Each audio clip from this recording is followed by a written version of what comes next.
Hi, this is Greg Hildebrandt. I've been a professional artist for 62 years.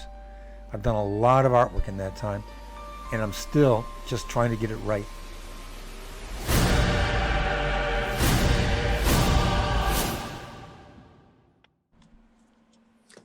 Greetings. Hello, Greg. How are you, sir? Good, how are you? I am doing well today. So, Jean's in the back row. Oh, she just left. Yeah, good. cool. So you got a special treat for us today, which you're going to be, working live for the people. Live. Mr. M.O.D.O.K here. I'm going to be rendering him holding the Tesseract, the cosmic cube, in his hand here. This is a private commission, Blackboard rendering, so I'll be working on that a bit. Mr. M.O.D.O.K. He's a character that Jack Kirby and Stan Lee invented. Okay, cool. Right? Back in the 60s. An experiment gone wrong, or his head got real big, and then he became... I mean, wait a minute. What the hell was he? Do you remember what it means, what he is? You know what? No, I do not know what M.O.D.O.K stands for. I know it's an acronym, but I do not know what it stands for. Damn it, I wrote it down. I kept it here specifically so we could show it. And then there it is. There it is. Mental organism designed only for killing. But he's after this glowing power object that will control the universe. Everybody's after that. Come on. What the hell's comics without that? He's a mental object? A mental Or object. a metal object? Mental. Mental. The inmates are obviously running the asylum. Yeah. If I was designing a thing, the only purpose was for it to kill. I don't know that would be the... But no, he rides around in this little jet-propelled chair. Yeah, he's got a little rocket chair, right? That goes around. That's kind of cool. Balls and everything else come out from it. I mean, so, isn't what you love about comics? So you can just do anything you want, and it's like you make it work. Everybody gets into it. It's a beautiful thing. It's a beautiful thing that you can pull from the ridiculous and make it work. I have a lot of that stuff, as you know. I call it my trap door. There's a board. You got to visualize. There's a cutaway of my head. There's a ceiling with a trap door in it, and there's the attic up here. And every once in a while, that trap door opens and stuff flops out. And these kinds of ideas, not necessarily this one, but similar. Yes. Yeah. But the gig about this is there's no handle on the inside in my mind of that. I can't, it's got to open from the other side. So I really have no conscious control of it. So know what I mean? Is it one of those things where, like, with the weight, when the weight of all the ideas builds up, right? They just triggers the trap door. Plop, plop. I've drawn, cutaways of my head like that, So, that's what we call the Greg brain dump. The brain dump, yes. This was Kirby and Lee's brain dump, one of their multitude of brain dumps, right? Yes. Fantastic geniuses. What? They had a universe of brain dumps. Oh my God, they were geniuses. All right. So before you turn around and start working, Chris says, hello, Greg, and he got his Marvel book. So and thank you very much. Very good. And Manuel says that M.O.D.O.K looks like he was inspired by Humpty Dumpty. Yeah. That is very true. Yeah. Very, very true. Yes, indeed. So you have the Marvel books in hand. I know you're signing them now. You're doing remarks, things like that. Here's the book. And it's a nice size book. I forgot how many pages. 284 pages. And then what we're doing is, there it is. It's out. IDW Marvel. And they did a great job. I mean, it's beautiful. It's all the card set. Here's the title page thing. This is from the card set that we did. Great. Tim and I did for Marvel in '94.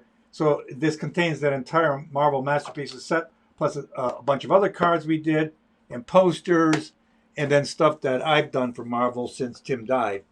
And that's in here also. And so they did a great job. And I know that a few people have ordered remarks and stuff in the book, so Right. you're working away on those. You don't have to show anything right now if you don't want to. Well, here's a Whatever. rough. These are rough. I'm trying to define what I want to do it with. This is Jean's book, so I'm doing it with silver, and she's got some really nice white and different thickness pens that I want to try it out with. But it'll be there'll be drawings like this, you know, not this many. These are Jean's. There'll be one Yeah. in the whoop, you know. Yep. So that's that. Oh yeah, Very cool. and then we got this whole thing going with Dynamite with Red Sonja. Very cool. So anyone that has purchased the Red Sonja through Kickstarter and Indiegogo, those books are now in hand. You're doing the signatures, the remarks, the sketches, all that stuff, correct? Yes, and this is like Frank Thorne's original, and then with Okay. I did a painted cover for it. Cover. And Very cool. Also with that whole thing we're doing is, some of these the Tolkien years. My brother and I's artwork of all the Tolkien stuff, and I'm doing a drawing in it of Gandalf. Oh, that's cool. Nice. So very nice. So you can have a lot of satisfied customers, I think, man, when they get all the product in their hands. I hope. Right. Yep. All right, man. So whenever you want to turn around and start drawing, we'll keep chatting. And, all right. Let me see. So M.O.D.O.K is a private commission, right? Private commission, and he basically, the gentleman asked if I could have him with this power object in the scene, and he wanted him in a lab type setting, which I mean in Marvel terminology and Jack Kirby terminology, that's just a bunch of wild looking machines, right? Yeah. Yep. So I just invented a whole bunch of stuff all around them. So I'll just and I use for these Blackboard renderings. It's a black sheet of illustration board. They're 20 by 30 inches is the standard size that I'm doing them in, and then I use a series of Prismacolor gray pencils and black and white, and a series of grays from 10%, 30%, 50%, 70%, and 90% grays, cool grays. Cool grays. Cool gray. Do you mix and match? Hang on, before you go on. When you're doing this Blackboard, do you ever mix and match the warm and cool grays? I haven't yet. Do you strictly? Okay. No, it's a thought. Truthfully, I never even thought about that. I haven't even done one in warm colors yet. I started with these cools and I just kept it up. So I think the cools work better because I'm adding color to this. So the cool works in my mind as a better base than warm does. You know what I'm saying? If you're moving, in most of the cases, you'd be moving from my mind, my color breakdown thought idea from a warmish light to a cooler light, cooler shadow. So I think the cool grays work for that, just on that level alone. Unless obviously you can reverse it. If it's a cool light we're working with, well, the warms would probably work better. Anyway, because I reverse everything: warm light, cool shadow, cool light, warm shadow. Jane's here. Okay. Keith, question, Keith. Is this supposed to be live on YouTube right now? Yes. It's not. And I'm not sure why. So I'm not sure where these people are asking you questions. I don't know where they are watching this. We've got 12 people. Okay. Greg, you keep working. Okay. I'm going to go over to my computer. I'm going to step away for a second, see what's going on. And before these comments go up any further, someone asked about the Tolkien Years book, that they wanted one. They can order those Tolkien Years books through spiderwebart.com. Just click on the Tolkien banner and you'll find any of the Tolkien stuff. That's my pencil sharpener. That sound, you'll hear that grinding every once in a while.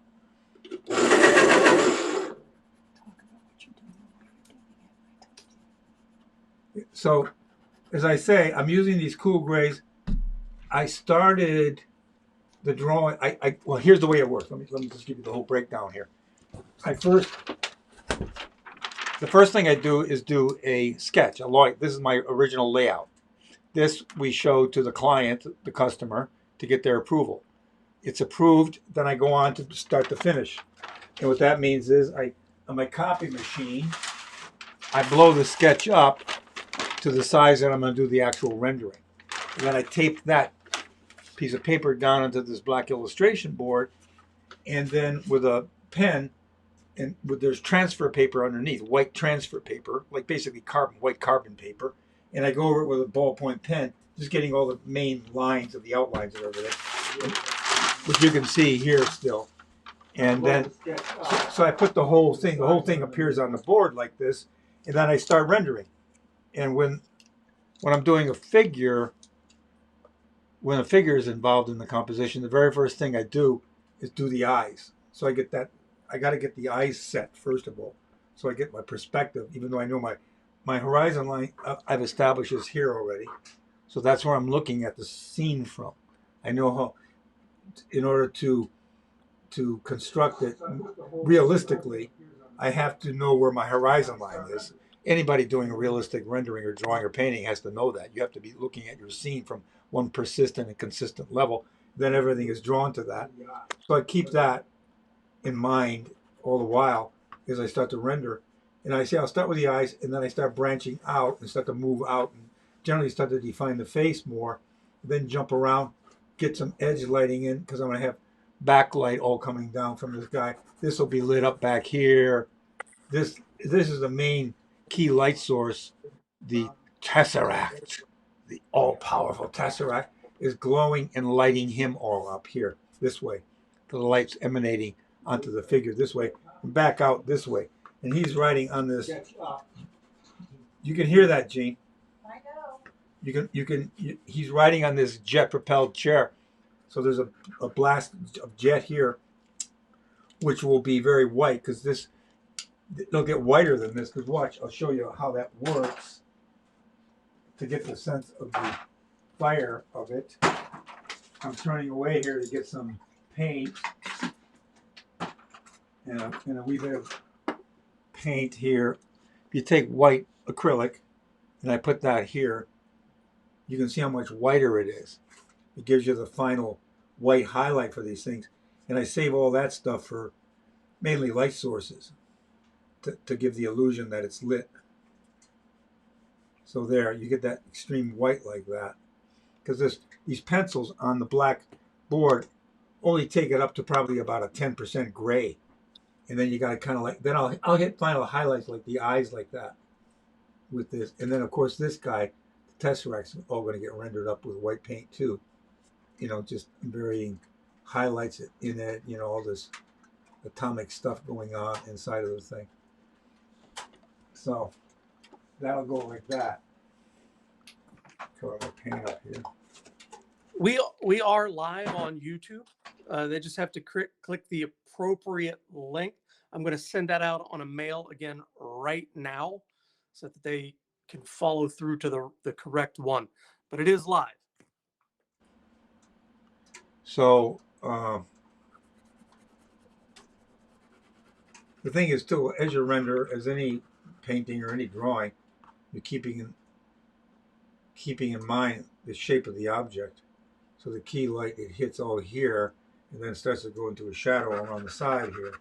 Then there will be a back rim light, which I like to do a lot of because it helps define the character even more so and separate the character from the background, which was a thing I used to observe, mightily in the black and white movies that I grew up on in the theater. The way that they lit the cinematographer lit the sets. They were incredible, those guys. But they always did a lot of rim light, which turned me on. I always liked that because it had this. It separated the thing from the environment, and it also creates a modeling and a rendering for the character.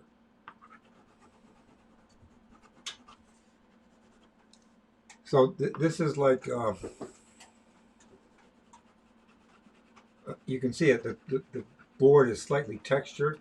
I've tried this on smoother board, and it turns out pretty crappy. The Prismacolors don't work very well on it. Prismacolor pencils. And like I say, when this is done, I'm going to have a couple of colors. I think I'm going to put gold and purple on the guy's costume. And I'll just start to go over that with colored pencils. It's so the colors won't be real bright. They'll be more grayed down, but that's part of the design thing with this, you know.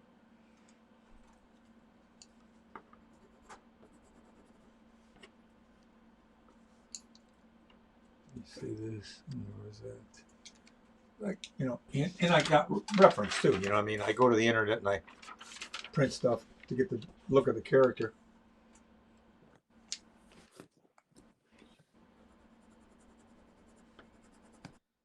All right, I'm back, sir. All right. So if I've been kind of like chime in here, I briefly heard you talking. Yeah. I'm just going to say this message to Gene, who's sitting over in the background. I sent out a new email. If they click on the main image on that one, it will take them to the live page. But it was on. We were live on YouTube the whole time. Yeah, right. So yeah, we've got Gene's got it. like 20 Gene said 20 people hanging out watching right now. So we're live. Gene said she's got it. Okay, very good. All right. Sorry, folks, to interrupt Greg's talking with some technical speak. Well, this is it's a technical picture. It should be technical. It is. It's very technical. It's very serious. Serious. This is serious technology. This is very serious. I mean, what's more serious than the Tesseract? Come on. Come on. Maybe the MacGuffin. Maybe the MacGuffin. I think maybe the MacGuffin. The MacGuffin's probably got a longer history. So, Greg, sorry if I'm going to ask you something that that you just talked about that I didn't quite. You don't have to apologize. Well, I don't want to make you repeat yourself. So if you answered it, just say, "Oh yeah, I just answered that." I know you use Prismacolors, right? Do you, not being a brand sponsorship or anything, but can any kind of colored pencil do you use work, or do you just prefer that brand? Well, I don't know. I suppose they would. I mean, why wouldn't they? I don't know. I've been using Prismacolor since I was a kid. So I never stopped using them. My father started in the stock room at GM. I grew up in Detroit, Michigan, and my father, I think he had 2 years of college, and then he went over to GM and applied and got a job in the stock room as a stock boy, putting shelves in the stock room. He finally worked his way up to the head of office supply for Chevy. And how can I put it? Tim and I had a constant supply of raw material.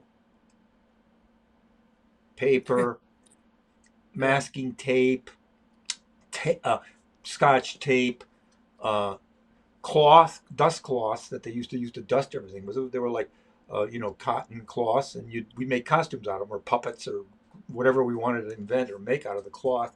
In Prismacolors, he would bring home the whole box-colored set of the Prismacolor pencils all the time. And I started rendering. Before I started to paint, I was using Prismacolor pencils. I still got a couple of pictures I rendered as. When did Ichabod and Mr. Toad come out? Disney's film. I think there was 47 or 48. So I was probably 8 years old or 9 years old or something like that. I have a rendering done entirely in Prismacolor pencils. So I never, you know what I mean? You start using something, it works. I didn't feel like jumping to something else. I just stuck with it, If it ain't broke, don't. Yeah, that's right. Now, what about the Prismacolors do you like? Is it a harder lead? Is it a softer lead? It's soft. It's soft. It's medium soft.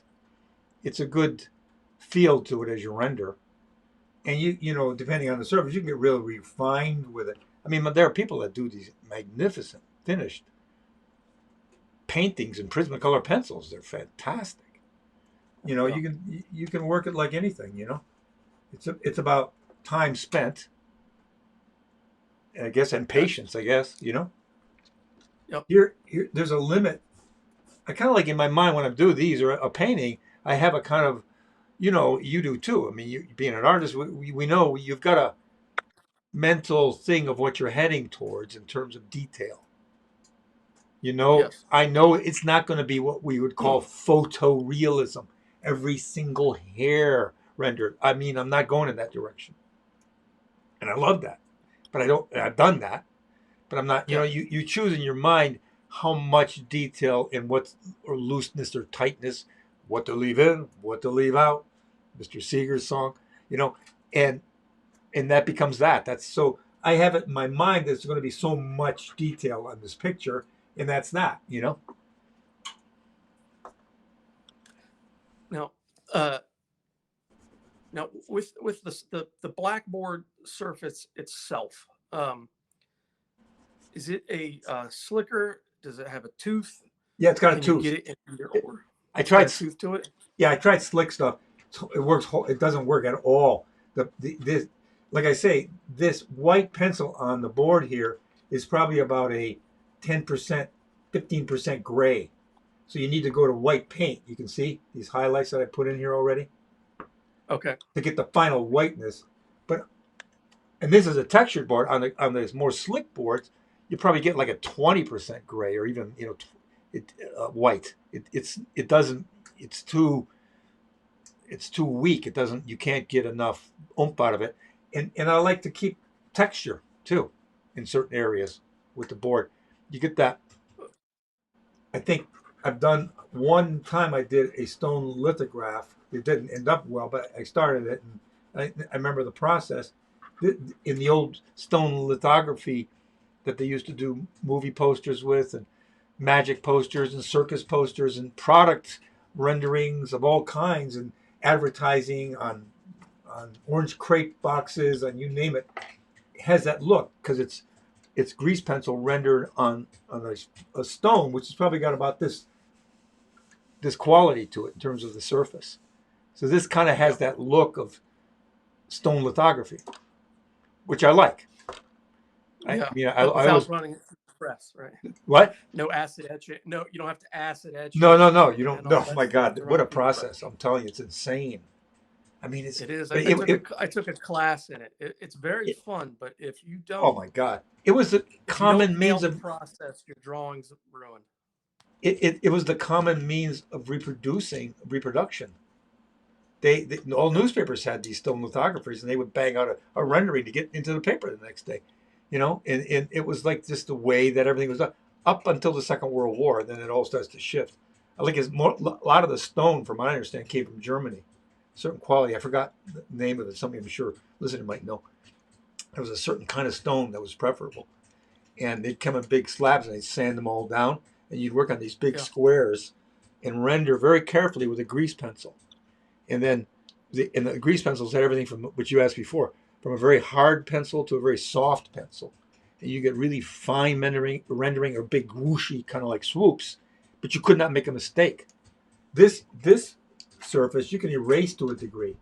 You can get 90% of the something you laid down off, almost get back down to the board. But when you're doing stone lithography, grease pencil rendering on a piece of stone, you can't screw up. You can't get it off. Yeah. And I did it once, and I'm rendering, I'm practicing it, and I put it down, and I said, "Oops! Oh, how do I look for eraser? There's no eraser. How the hell do I get that off?" You had to go to the lithographer who was an expert on this. You have to take a knife and try to pick off the surface of the grease, but you can't dig Yep. into the stone. So Yep. basically, you can't make a mistake. Anyway, that's a long story to say that I like the look of it. You know what I mean? It has a Yeah. certain look. It has a certain look. So, can you tell us the difference between when you approach something that you're attacking strictly from just the highlight perspective, right? Yeah. You're building up the lights rather than working up the lights and the shadows. Does your thought process? How does your thought process shift? What you see here. Oops, I got some paint on his face here. Uh,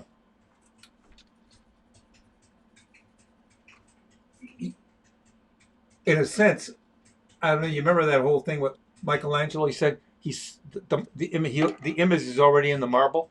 He's just revealing it. Yeah. Right. That sense that it's already there.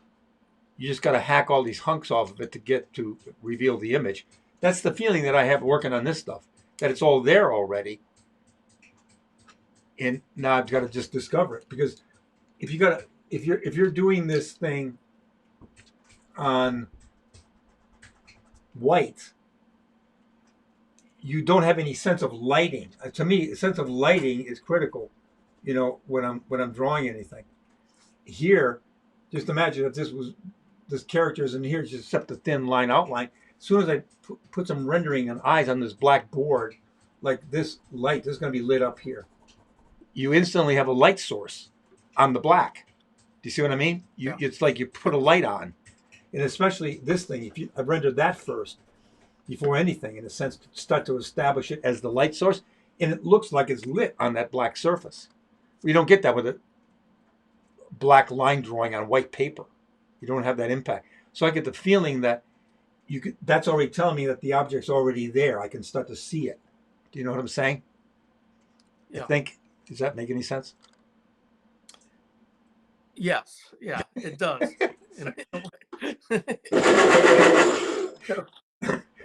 You mean to me it makes sense, but not to you? No, I totally get how, it's affecting the lighting and things like that. The thinking is different. I mean, the thinking is different. In a way, you're thinking in reverse, it's just a reverse process. I enjoy this a hell of a lot more in terms of a finished look. I mean, you start to get a finished feel for a piece right at the beginning of it. Whereas, I don't get that with a drawing, because I'm not talking about just a line drawing. We're talking about a rendering. We're talking rendering. Yes. Line drawing is a completely different story, right? It's just like the original layout. Or you're just dealing with lines, basically. Yep. That which is defining the composition and the setup and the objects and the whole business. Then moving to this phase, though, the finished phase, if you're doing this, well, now you're dealing with values and structure in 3D, in a sense 3D. You're trying to get the feeling of 3D by the the round rendering and the dimension and all that business. So, yeah, whatever. I'm also now going to ask you about the your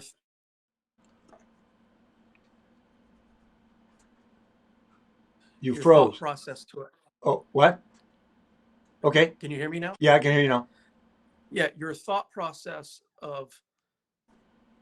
from a grayscale image and a reverse image grayscale, this, as opposed to a full painted image of where you're doing the entire value shift.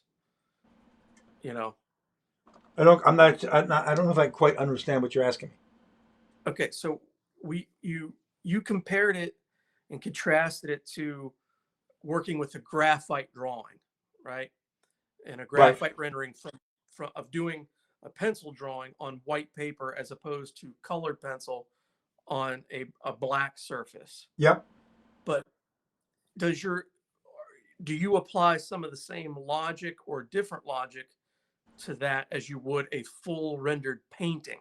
Same logic. Where, the same logic. You're still dealing with values. In paint, you're dealing with values in paint, the same as you're dealing with values in black and white. You're dealing with values in color. From the highlight to the shadow is a series of values. The same as this, from a white to black, with all the percentages of grays in the between.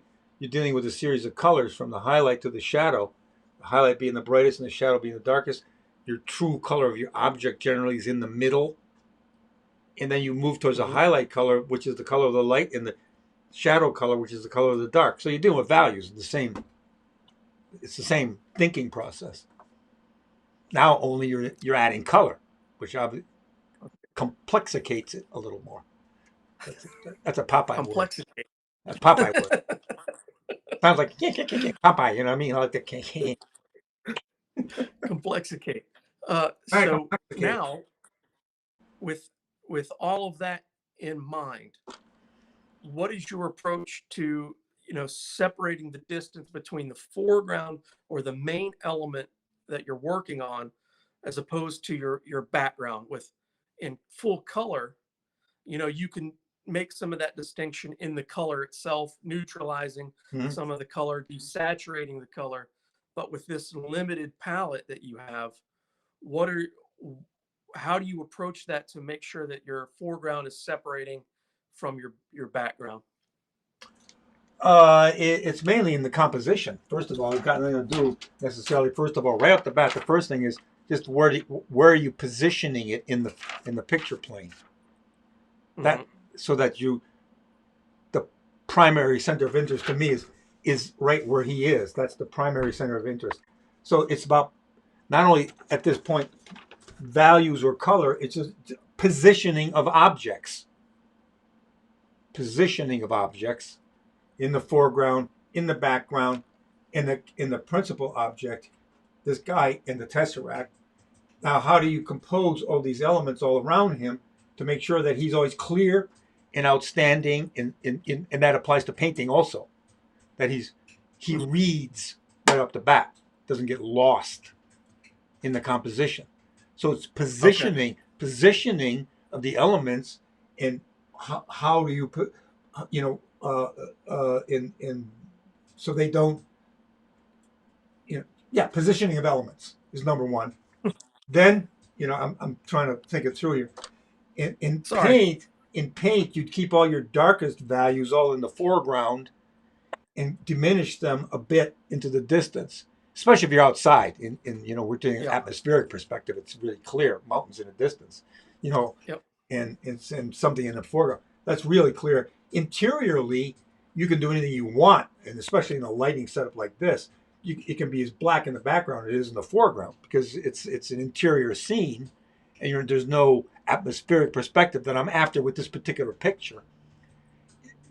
There might be, if I want like a lot of steam in the background, where I'd haze it all gray, but I don't want that with this guy. I want this. I'm going to keep this basically look as I'm going along here.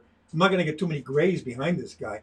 I want him to pop out, so I'm going to keep it dark with a lot of light, thick, glowing stuff and edges of machines and everything. You know what I'm saying?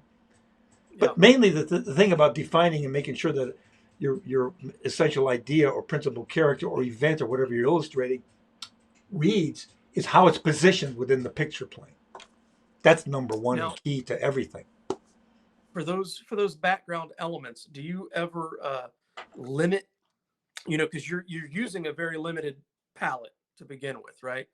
You held up that set of pencils. There's what, like 5, 6 there? Yeah, 1, 2, 3, 4, 5, 6, 7, including black. Do you narrow that range down? Like if you're going off of the main subject or off of the light source? Yeah, I'd get more simplified a lot of the times, with value range. Okay. Yeah, it depends on what it is and what's, but yeah, and there won't be a lot of shtick confusing with this guy. The highlight areas on certain things here, another thing glowing here, which, that's why the rim light issue for me is always critical with a lot of these blackboards, because it really helps to separate the whole thing from the background, backlighting,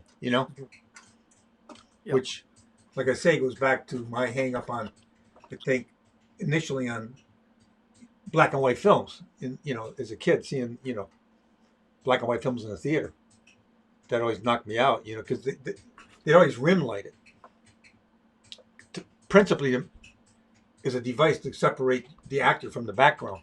You take a look at a lot of the old Humphrey Bogarts and Sam Spades, or it's like rim lit, a lot of rim lighting. That it was done to separate the characters, but man, it really looks cool. Yeah. It logically, especially if you study some of the Hollywood films, you're in an enclosed room with a ceiling on it, right? And yet there's these extreme white, bright edge lights coming from the top. Look, watch it, any movie, Technicolor or black and white, most of them. There's always backlight, because what they did was they built a set, right, with the rigging all overhead, with all the overhead lights on the top to get all the effects from the rigging. But there's no lighting like that in anybody in situ most situations. It just doesn't exist.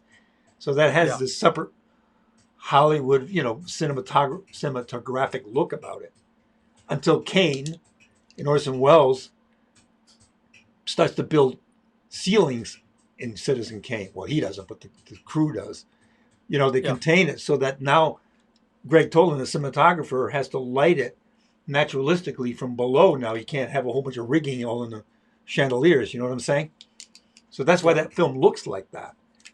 If you know what I mean? If you don't film up to that point and you see that movie, it's the way it's lit. Okay. For one thing. There's many other things too, but one of them is clearly Tolan's cinematography, the way it's lit. And the lenses he used, or ground is specifically for the film. So let me playing off of that. Now, when you're working on your stuff, do you in the lighting in those films, obviously, no one's room, their bedroom is set up that way. So the lighting isn't really justified No, for realism. No. It's strictly for to separate and now, create mood.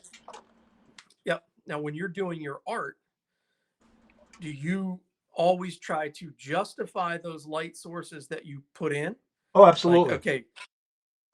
Yeah. Okay. Even though certain times, I mean, like with this kind of thing, there's backlit. There could be a million things back here lighting this up. You know what I mean? All these glowing objects, you got all these machinery and all that stuff going on. And but I will try to justify it if I do in an interior room in a warehouse where I did one Spider-Man swinging, shooting webs. You want edge lighting, but where the hell is it coming? Well, it's coming through the windows. It's a nighttime scene, but there's bluish light coming from the windows, creating the edge of light. That kind of. Yeah, I look for to justify it because that's part of the scene that you're illustrating. You want to create the reality of that setup. In that setup, then is lit a certain way in your mind. In reality, it's lit a certain way for the research that you're doing. That's the way it's lit. So you're going to try to light it like that. How would it really be lit? What would light this up? That's the way I'm thinking, most of the time. Because that's clearly that's lighting. Aside from the subject you've chosen to do, then the composition you've come, which is primary. That I'm going to keep pointing that one out. That's number one, composition, positioning of the elements. Then lighting. How's it lit? Where the hell's the light coming from? Yeah. And then color for me. That's the breakdown. Composition. For you. Yeah, that's the way it works for me. Composition. Well, the subject, which you've got, that's number one. Now you've got your subject. In the scene you're choosing to illustrate is in your mind. And now, how do you compose it? Where do you position it? How do you tell that story that you're trying to tell with that scene? And how do you position the elements in that picture to tell that story? And keeping your primary center of interest always there, whatever that happens to be. And that's key. That's number one. Then for me, next is drawing. Good drawing. How well drawn is everything? People, animals, objects, trees, clouds, building. How well drawn is it? Is the next thing for me. The next is how's it lit? How's this lit? Where's the light coming from? Light or lights? Where and what color? And what color are those lights? Be it in nature, natural light, or interior, or whatever. What color is that light? And chroma. What's the intensity of the palette you're gonna want to use? How strong do you want your colors to be? That comes towards the end like that. Then how much detail are you going to put in? It's very methodical. Yes. And would you say that methodical nature has helped in the commercial aspect of things, meaning doing it for jobs? Yeah. Well, all the kind of jobs that I've done, yeah. Which always have to do with representationalism. Yeah. So-called realism, whatever that word is, but representational. I've always, yeah. The thing is, I think it's like the effort is to be true to nature, kind of. You know what I mean? Truth to nature. I mean, and then you distend it. You can exaggerate it, but you got to grasp it. You know, the way light works in nature. You know, to grasp that, to understand that. And then you can twist it and tweak it and do whatever you want to with it. But for me, it's like the way I came to an understanding of the way light moves in nature and how it works. In terms of, I don't mean in physics, but in what we do in art, in Yeah. in imagery. Yes. You know, how to represent the light affecting nature on a two-dimensional plane. yeah, and that's the whole thing too. You're always trying to make this 3D. It's a thin piece of paper board. See how thin it is? Yeah. You know, you get it. There. That's how thin it is. Go. You know, and you're trying to create this 3D rounded world, and on top of that, you're trying to create this 3D rounded world with these freaking wild characters, and that's you're trying to make this real look real. You know, it's a trip. It's fun. And so is it that the application of how light works in similar objects in nature that allows for something as outlandish as M.O.D.O.K. Yeah. to become believable. Right. Well, you're applying everything you learn from the way things work in nature to do this stuff. Everybody does. I don't care how fantastic the writing is or the concepts are. You know, it's all about trying to make it look realistic. But what are you taking that from? You're taking about the way things really look. It's not like you're just walking off and inventing something that nobody knows what the hell it is. They can all see what it is. Well, that's why, because it's coming from nature. Godzilla crashing through the city. You know what I mean? Bashing everything and blasting atomic blue rays out of his mouth. I mean, that's fantastic, but it's all coming from nature. It's all coming from reality. You know, there's lizards and they got scales, and there's crocodiles, and you build it and you design it. You create the thing. You know, it's got to work. It's got to look like it's real. It's got to look like it all works. Yeah. And it has to work within itself as well. Yeah. It has to be constructed so that it looks like this is real. Yeah, I get it. I dig it. That's how people are pulled in. This is, you know, and that's for me. That for me is what illustration's been about. I think we talked about this before, about page decorations, as opposed to creating a world that you can enter. Yes. Kind of like two approaches. You're decorating a page, or are you creating a window, a mirror, or stuff? You know, Allison walking through the picture glass. You know, that kind of thing. That's it reminds me of many moons ago, when I was in college. There were some foreign exchange students, for lack of a better term there, but they came from Malaysia, Japan, or sorry, it's been a long time ago. Yeah, so I cannot quite remember exactly where these gentlemen were from. But they talked about in their culture that even if it's not rendered realistically with these ink wash drawings and everything, that the viewers always would view it and comment it as if it were a real place. Like, oh, that is such a beautiful place. Yeah. That you've done, as opposed to that's such a beautiful picture, or you've made a very beautiful painting. Yeah. And that always stuck with me, as I really liked that. Like that it is its own world that exists, and you've just made the veneer of it or whatever. Yeah. Cool. So, sorry to take us off. So, what got you into doing blackboards? It was It was on the Marvel when I was doing all that stuff in the '90s. Tim and me with Marvel, all the cards, and well, Gene, Yeah. What was the first thing about the black and white that we decided to do it? That was 1994. 94. You were doing a subset for a Spider-Man set. Subset for a Spider-Man set There for were Marvel. 6 cards, and you wanted to do something different, so you tried the Blackboard with the white pencils. Yeah, I remember that. I tried something different with the Blackboards because sometime before, I remember, I think people had asked me, did I ever do black velvet art? I said, no, I've done most other stuff, but I've not done that. And it was almost like done as a sort of a joke, but I didn't find it to be. I think that's pretty demanding. I would think you can't make a mistake. It's like working on a stone lithography. I mean, you can't make a mistake. Put on that velvet. Oh!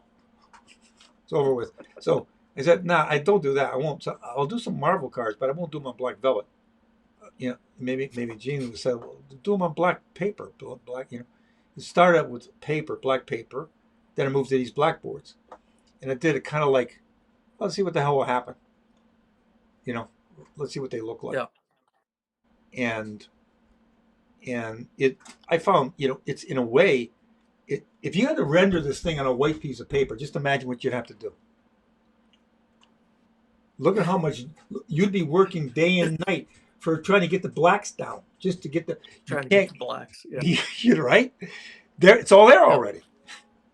So I say, like the images in the marble, sort of, it's there. All your shading, your darkest dark is all there, so you know where you're heading as far as dark is concerned.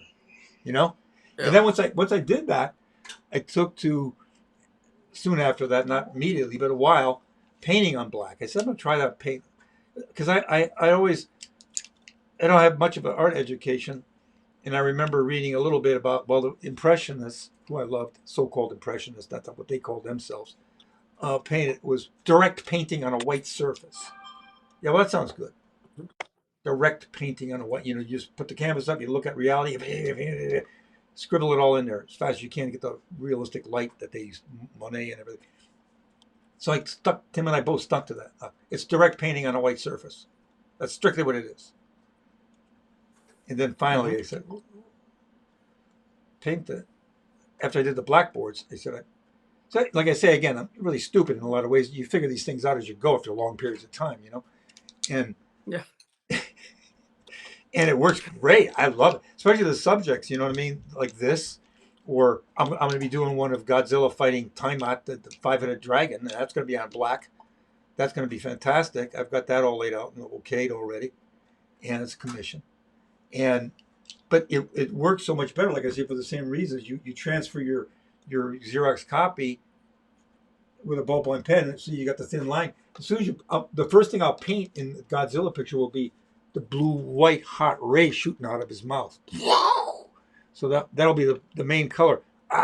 That'll tell me how he's lit, how the dragon, who's going to be the one he's blasting, the head that he's blasting will be shooting orange fire from the top. So see, that'll show me, and I'll put that in next. And that'll show me the edge light on Godzilla. Once that fire is in the picture, it's lit. The lighting's there already. You know what I'm saying? So it tells you how to now move forward and render everything. And there's be fire in the distance and different lighting effects on the ground and everything. But I don't know what the hell question was. I started. That's fine. How you started doing the blackboards. Oh, I started. You're telling us you started doing them back with a subset for the Spider-Man cards. Yep. And I think, if I'm not mistaken, you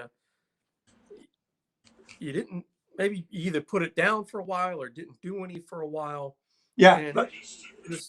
And then you kind of brought them back as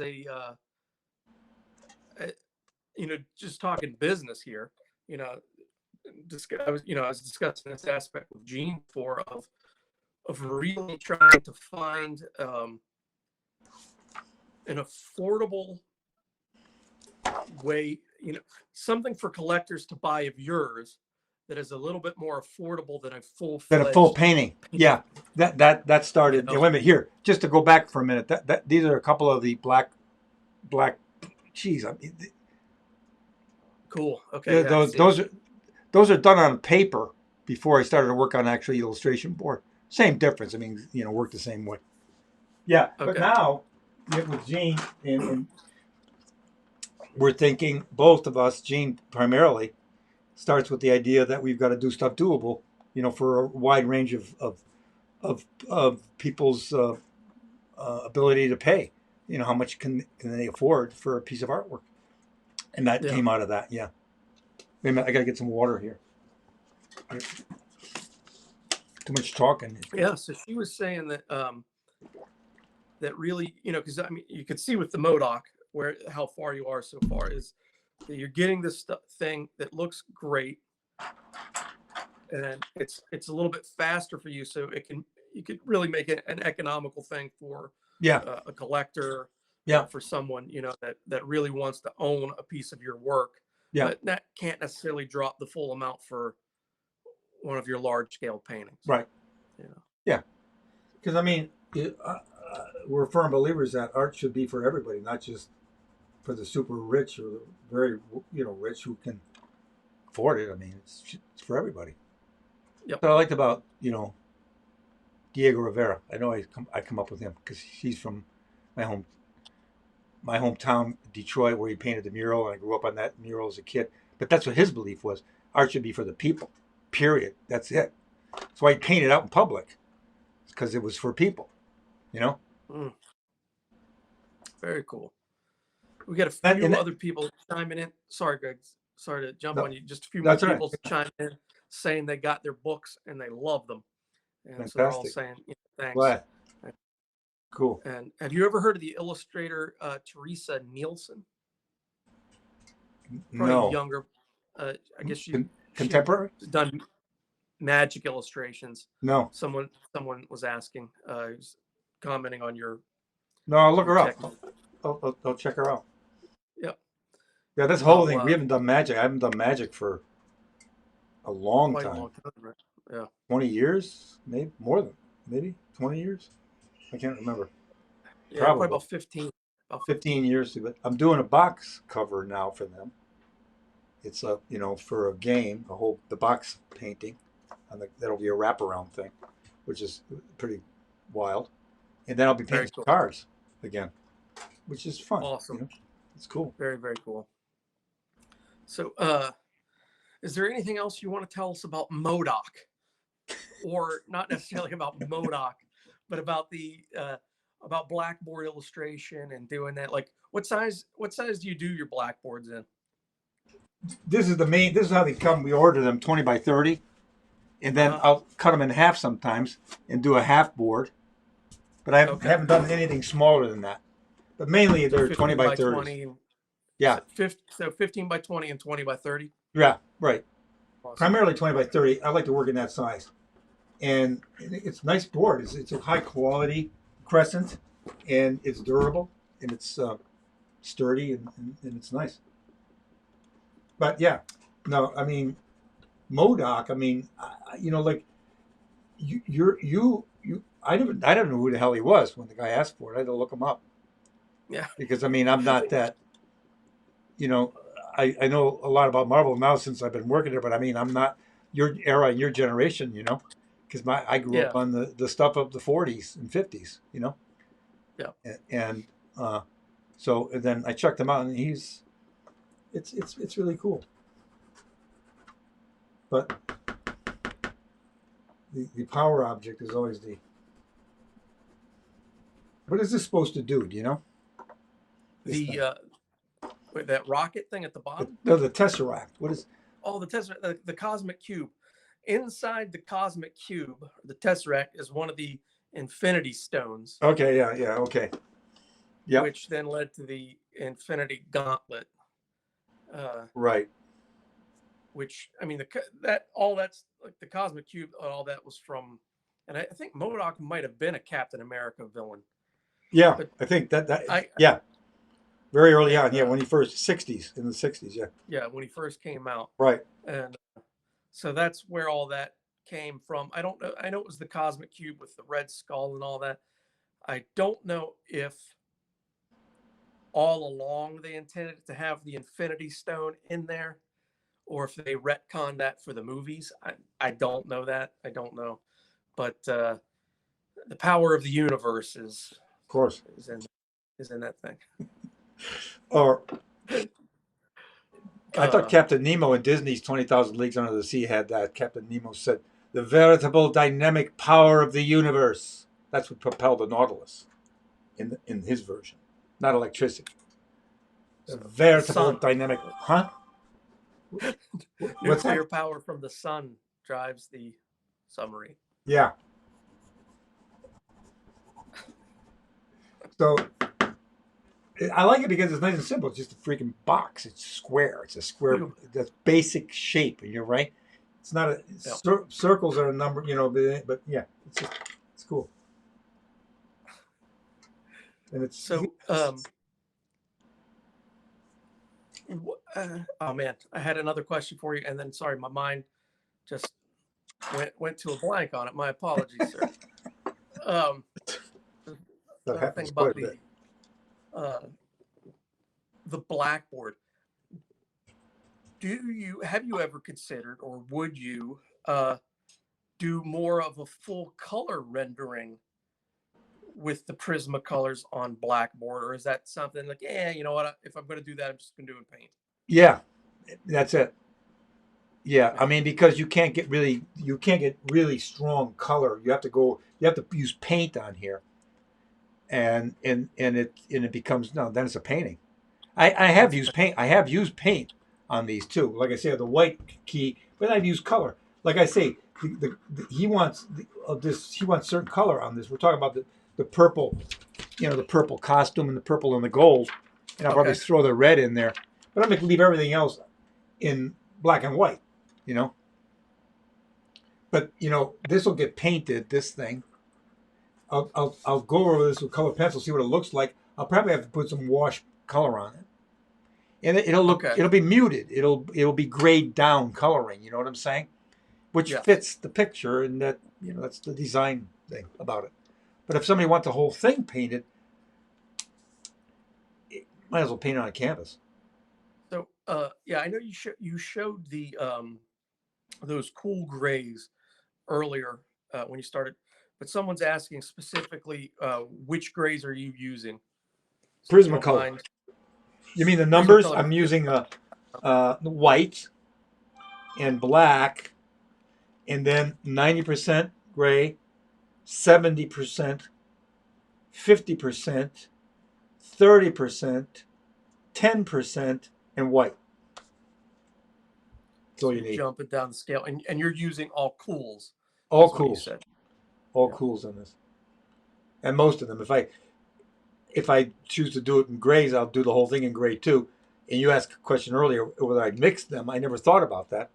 I'm going to give that a thought and see what the hell it looks like. I'll try a little sample of something, See, it's got to be for a purpose. You've got to be making a point about that in the picture. Why you would choose these two, colors of gray. You know what I mean? It's just a subtle shift, so it'd have to be for a very specific reason or something. I think. I don't know.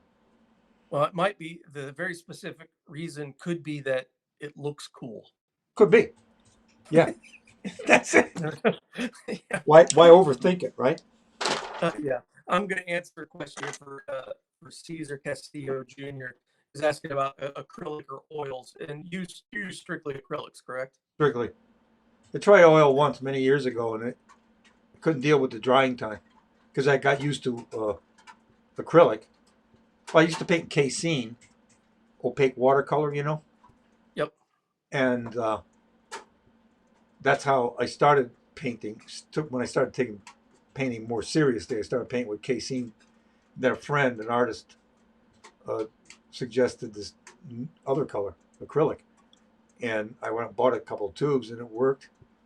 And it takes time to develop a use of it, a knowledge of it, because casein is much more opaque. It comes out opaque. It's like and